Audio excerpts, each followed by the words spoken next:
conjoint aimait beaucoup jouer au foot avec eux quand ils étaient petits. Et puis Yanis, ce jour-là, n'avait pas voulu jouer au foot. Il disait qu'il avait mal aux jambes et qu'il ne pouvait pas marcher. Puis le lendemain matin, quand il s'est réveillé, il n'a pas voulu déjeuner. Toujours mal au ventre. Et du coup, il montrait côté droit appendicite. Je me suis dit, il fait une crise d'appendicite. Et j'ai dit, on va à Necker. C'est le professeur Sarnaki qui nous a annoncé à 20 h que Yanis avait une tumeur et qu'il s'agissait d'un neuroblastome.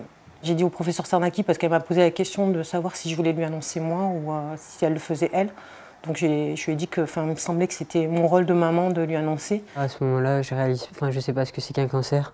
Même mes parents ne savaient pas vraiment comment ça allait se passer, si c'était si grave que ça. Et du coup, moi, je ne réalise pas vraiment ce qui se passe. J'apprends ça, mais sans angoisse, sans peur. Et ça se fait vraiment très naturellement. Et avec un esprit d'enfant en fait. Je comprends qu'il y a quelque chose qui n'est pas normal parce que mes amis ne sont pas avec moi à l'hôpital, ils sont dehors.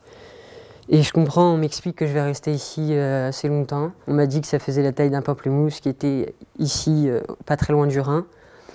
Et qu'il fallait absolument qu'on détruise cette boule parce que sinon elle pouvait me faire du mal. Sur les 3 premiers jours, honnêtement, je réfléchissais où j'allais enterrer mon enfant parce que pour moi, cancer, c'était synonyme de mort. Il a eu 10 chimios conventionnels, en fait. C'était 5 jours de chimiothérapie, 5 jours à la maison. Là, c'était dans le but de réduire la tumeur. Le protocole a été respecté de A à Z, c'est-à-dire que Yanis a eu la chance de bien répondre au protocole médical. Sur le coup, on ne se rend pas compte que ça va passer vite, mais quand on vous dit 2 ans, c'est une parenthèse de 2 ans dans notre vie, quoi. Et après, on ne sait pas que c'est plus en réalité, parce qu'après, il y a la rémission. Il y a la réalité des parents, des adultes, du coup, on leur explique vraiment ce qui va se passer, on leur parle des traitements, de toutes ces choses.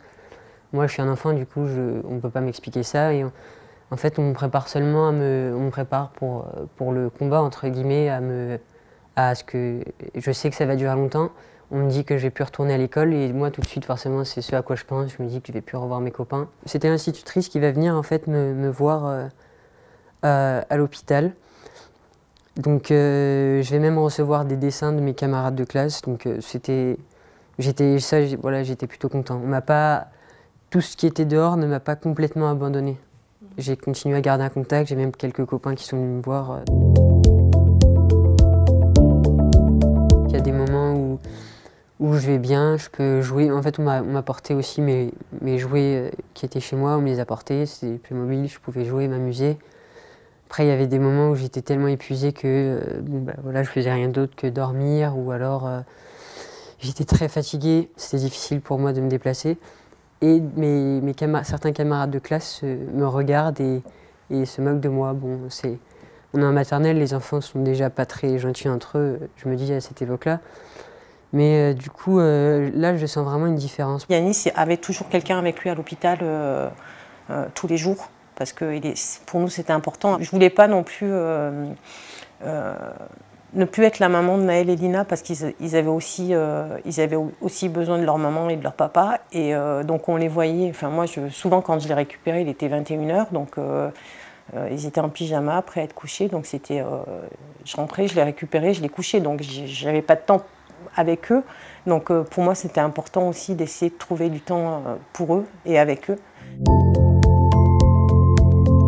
On s'est toujours dit on ne pleurera pas devant lui. On se l'a interdit parce qu'on ne voulait pas,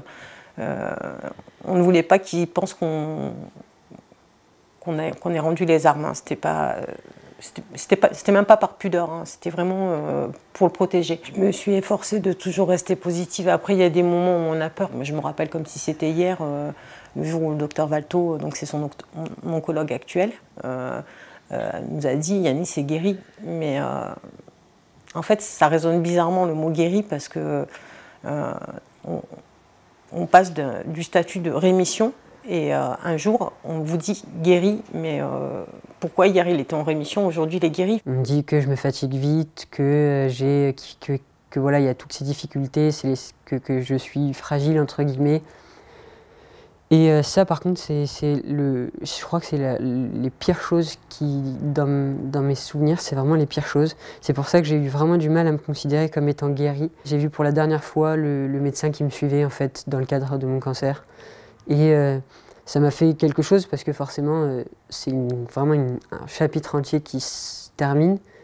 Mais en même temps, je pense que j'avais vraiment besoin de ça, d'arrêter de voir toutes ces choses, de voir tous ces éléments qui me rappelaient le cancer et l'expérience, en fait, cette expérience.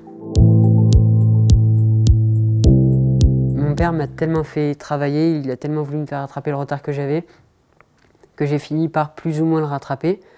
Et en fin CE1, bah, du coup, je savais lire et écrire. Quand Yanis a fini ses traitements, mon mari était très à cheval sur l'école, donc ça a été des moments difficiles parce que pour moi c'était pas primordial, pour lui ça l'était.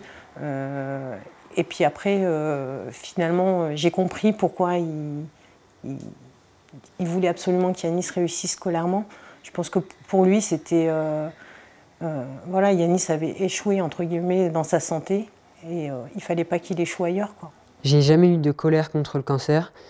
Qu'il y a même une forme de respect, entre guillemets, parce que moi j'essaie de survivre parce qu'elle essaie de me tuer, mais elle aussi, en fait, elle essaie de survivre. J'ai échappé un peu voilà, de peu à la mort et que du coup, j'essaie de me dire que le reste, tout ce qui me reste à vivre, c'est que du bonus.